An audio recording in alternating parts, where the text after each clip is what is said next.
to this episode of IFI In Conversation with, our new series of virtual discussions about our favourite subject, what else? The movies.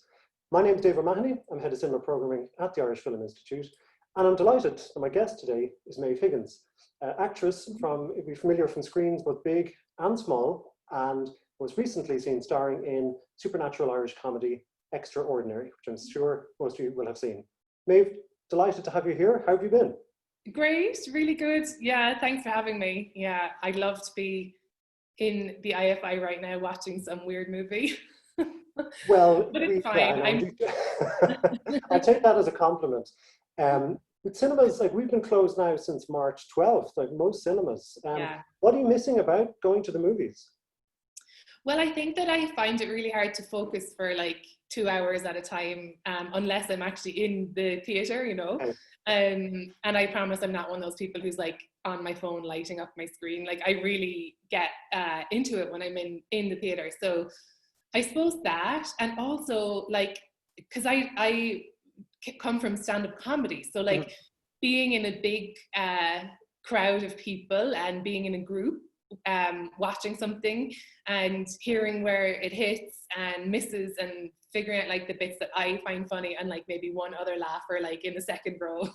I really love that, you know, especially for comedy. I think watching it in a group, the kind of community vibe is, I only realized this lately because I've been watching films by myself in lockdown. Sure, I'm like, oh yeah, it's harder to focus. And it's also harder to like figure out, you know, how this would hit with others. Because like, it's just, you get all these audible like sighs and laughs and intakes of breath. And I didn't realize that was a big part of it. I think comedy really is the litmus test, more so than any other genre for, like when people ask what's so special about the movies, I can watch this at home. I really think it's comedy where you see the difference. Really? Yeah, I think so. I even find that if I watch a film, even like a beloved comedy I've seen 100 times before, if I watch it at home, I may recognize it's funny, but I may not laugh. But if I'm with a group of people, it's catching. Like there's something infectious about humor when you're with other people. And I think comedy in the cinema, or if you stick to the genre films like horror or thriller, it's a shared experience. It's a heightened experience if you're with other people. But I really think comedy is where that hits home the most. Yeah, you might be right actually, because like, so I've been living in America now for years, and there like people are way more vocal at the cinema, like yelling at the screen, and you know, it's like it can be annoying sometimes, and other times like if you're just watching Star Wars, it's super fun. But on the comedy thing, I think one of the last times, apart from Extraordinary, that I was in the IFI, it was to introduce When Harry Met Sally. And that was just a few years ago. And then I watched the film again with the crowd. Now, I've seen that film like so many times, and I think it's just brilliant. And like, I'm a huge Nora Ephron fan. But yeah, the opportunity to get to sit in with hundreds of people and like, I mean, we know the scenes by heart, like the ones that are going to make us laugh, like the sad ones, the ones where she's with her friend, and it was brilliant. It was just brilliant. It was like watching it for the first time. Well, we're all very much looking forward to having those shared communal experiences again very soon. But while we are still in this situation, what have you been watching? I mean, have you been, you know, indulging in old favorites, or are you finally dusting off those, you know, a classic that you somehow overlooked? I mean, what has been your viewing habits? Yeah, so I think it's more the latter for me. I've been watching TV shows that I've seen before, like Veep, and that's been like such a nice balm for my brain. But then with movies, I've been trying to get recommendations and to catch up on ones that I've meant to see. And one of those was Tangerine, which I think came out in 2015. And I genuinely remember being like, I have to watch that. It looks really funny and good. And then I watched it finally like 3 nights ago and was blown away and found it hilarious and also poignant, right? Because at the moment in New York or in America, Black trans women are really being victimized and murdered at higher rates than literally anybody else. And there's all this like terribly sad narratives around Black trans people.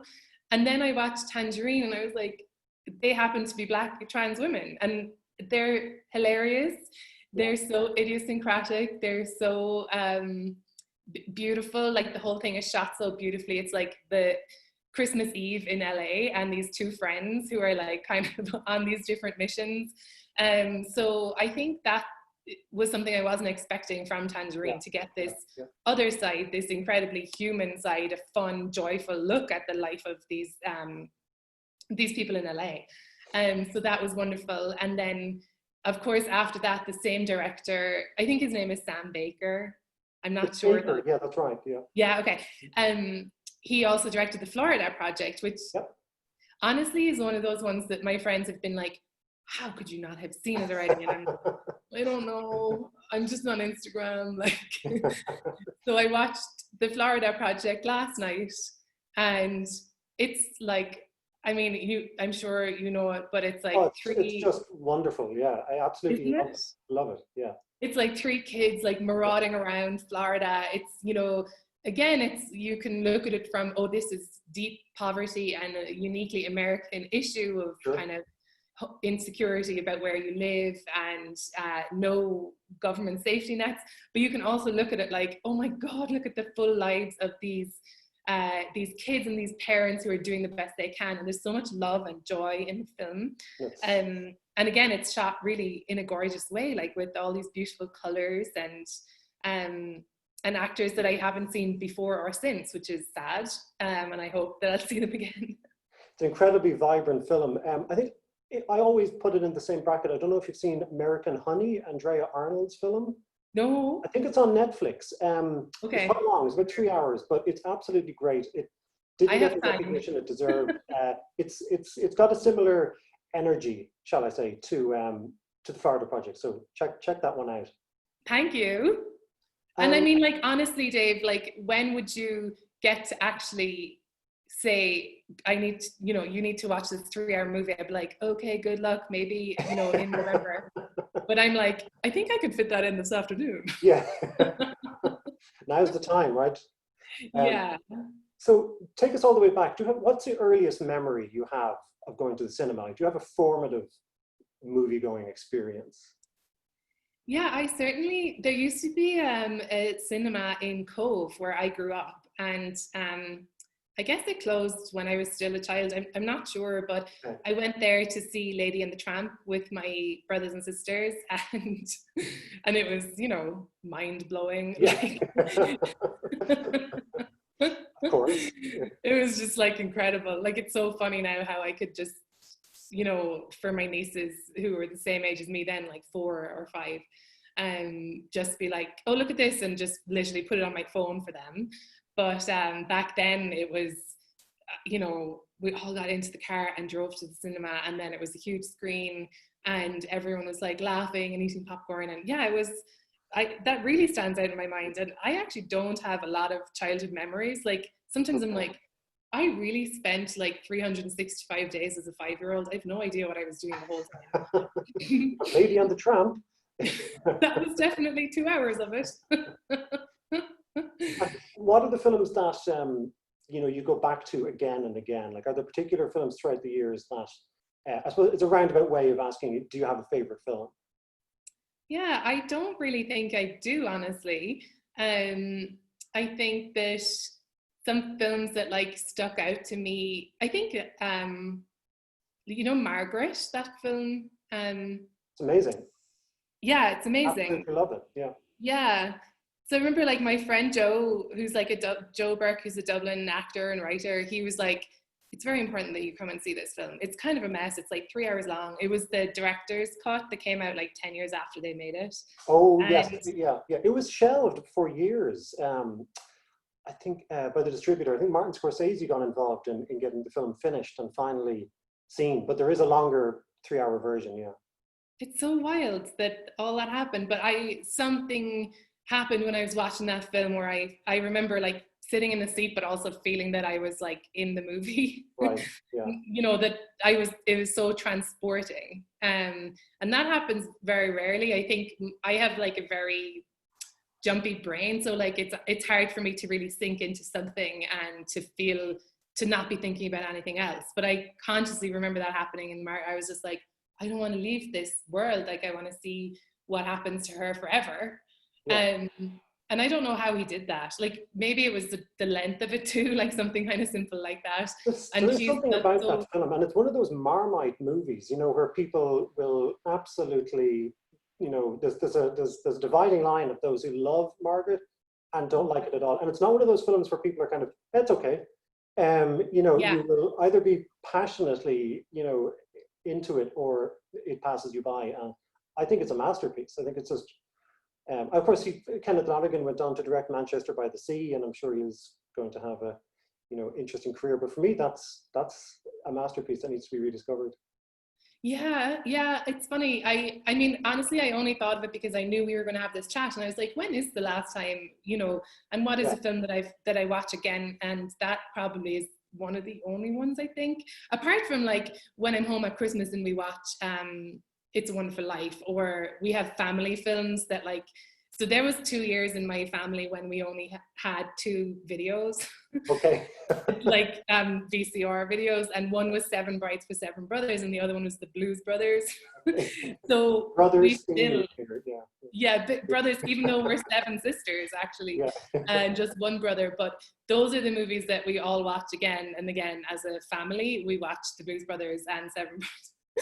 So I suppose I've seen them hundreds of times, and now we're all in our 30s, and it's like we'll still all, you know, layer up in the sitting room and watch them. Yeah, It's a Wonderful Life is a film that we show every single year, and each year, like, the programming team has the same debate, like, you know, do we really show this again? And it's just, I don't know, like, would we get out of there alive if we didn't? Yeah. So, you know. No, for sure. In fact, I was thinking to add to that, like Tangerine would be a great Christmas movie too, because like, can you imagine It's a Wonderful Life and Tangerine like as a double feature? I would just die of Yeah, happiness. absolutely. Yeah. Dark Christmas. Yeah. Um, and are there any figures, actors, writers, directors that you really admire and have admired that you feel have never gotten their due? Like, is there somebody out there that you think like is waiting to be discovered, and you just want to shout their name from the rooftops? God. Well, I mean, I think more generally there's so many, like, so as you know, I've just been in one film, and I wouldn't say that film is my, you know, that I'm like an actor or that that's my main. Okay. But there was so much talent even in our film Extraordinary, for people who came in and did little cameos and bits and pieces. Yeah. And I was thinking, like, when I lived in Ireland, you know, up until 2011, there was just so much overlooked writing and acting talent. And I would look at the you know, the Irish Film Board, like who they were funding for development and writing and scripting, and it was men's names. And I think they've really worked on that since then, which is brilliant. But the other thing about it is, well, now I'm 10 years older, so like how many other women before me, like I'm lucky that I just got in and I got to be a woman in a movie in Ireland. So I generally think women in film, and every aspect of it, I think that's a real sad loss for film. Like, obviously for the women, they went and maybe did something else, they tried it and failed, or knew there wasn't a way in. But I do think that kind of women, and then of course Black people, people of color, I see that all the time in New York where I've lived, just getting kind of overlooked or sidestepped, and their talent being missed. So maybe that's not a very helpful answer, that I don't have a name exactly, but I think there's whole sections of the population who are underrepresented in film, and that's a real loss for film. Yeah, I mean, it's something we're constantly striving to do better with at the IFI. I mean, we're constantly looking at our gender balance, certainly in terms of the seasons and the retrospectives we put on. You know, it's extremely important. It was like we had seasons of Ida Lupino last year. We have our F rating. So if a film is directed by a woman, written by a woman, we give it an F rating. And, you know, often it doesn't look great, but we're really trying to be very transparent about that in everything that we do. I think that's really important. I think I think that's the only way to do it, honestly, to be really open about it, and to say, you know, like there's a thing about like, oh, can we infiltrate it and then integrate into it or whatever. But I think it's really important to say, you know what, actually this space is reserved for women, or this space is reserved for a black, you know, a black lead in a movie. This, you know, I think you have to be very proactive about it and deliberate, because it's so pervasive, you know, otherwise, that if you don't admit that you see it, then you're lost. Yeah. Absolutely. And going back to the IFI again, do you have any particular IFI memories you'd like to share with us? Maybe a memorable Q&A or a screening that sticks in your mind? Yeah, I mean, I definitely think that this is like so selfish, but at that time that I hosted the This is your moment.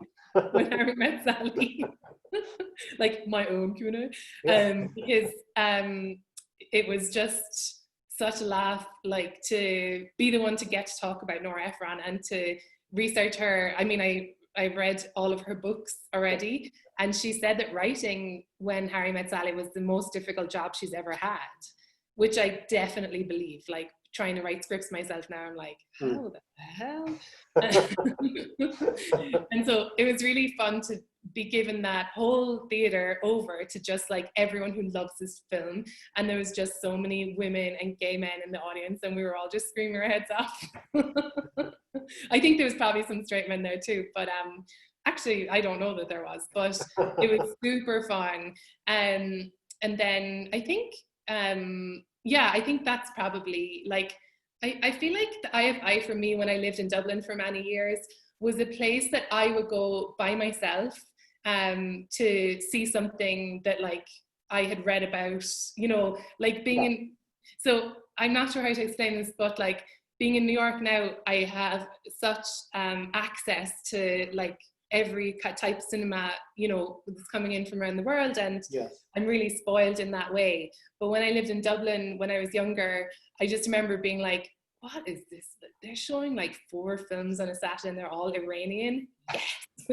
And just cycling into my bike and having that cultural experience by myself, you know, but within a crowd of interested people that I just didn't happen to know. I think that it was a really important space for me in Dublin, for sure.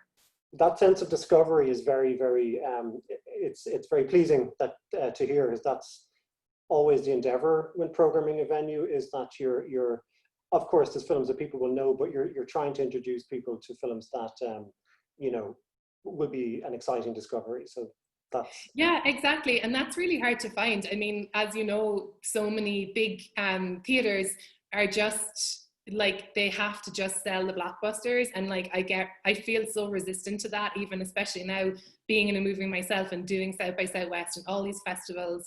I'm like, this is all marketing, like this is all marketing. So to try and understand like, well, where can I find something that like I wouldn't normally find? Like, I don't have the time or skills to like curate my own like film festivals, like I just don't. So I think having a place that you trust to go to, that you can kind of like, I don't mean to sound so earnest, but like you can actually like learn something, that's right up my alley.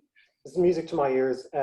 Maeve, before I let you go, I'm going to ask what is fast becoming my traditional final question. What's your favorite Irish film?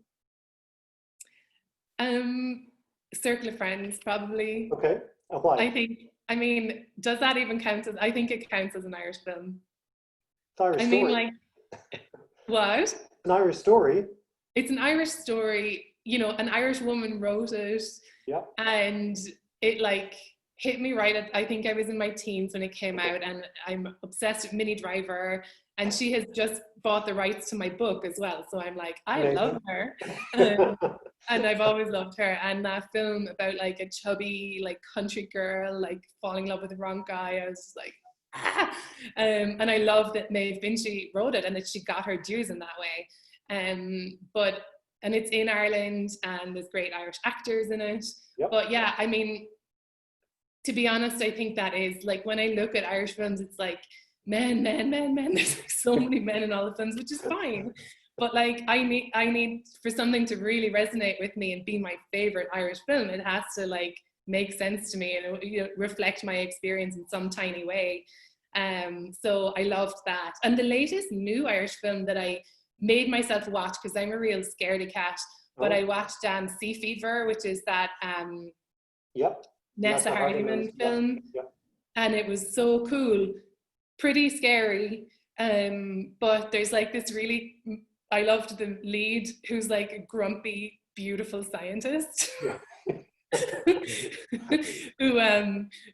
who confronts this horrific monster. Like, it's just brilliant. I really enjoyed it. And so, yeah, what's your favorite Irish film? Goodness, that is an almost impossible question. Yeah. You're putting me on the spot now. My favorite recent Irish film, and this is very, very, very predictable, but it's probably Adam and Paul. Yeah. Wait, is that the same guy as I Went Down? No, Adam and Paul is Lenny Abrahamson, and I Went Down as Paddy Brannock, right? Yeah, I really liked I Went Down, but I great. really liked Adam and Paul too. Yeah, that film just really, really struck me when I saw it. I really thought this was like Irish film had kind of turned a corner almost. Yeah. It was really, really fantastic. Yeah, yeah. Oh, that's cool. You know, maybe I'm going to actually watch Adam and Paul and American Honey. American Honey, that would be quite a double bill. I can't believe I get my personally curated IFI screening where I am right here in Mexico. And next time that we show Circle of Friends, we know who to call on for an introduction. Yeah, me and my girl Minnie. Maeve, it's been an absolute pleasure. Thank you so much for sharing your movie memories with us. And thanks a million. Thanks, Dave. Take care. Bye.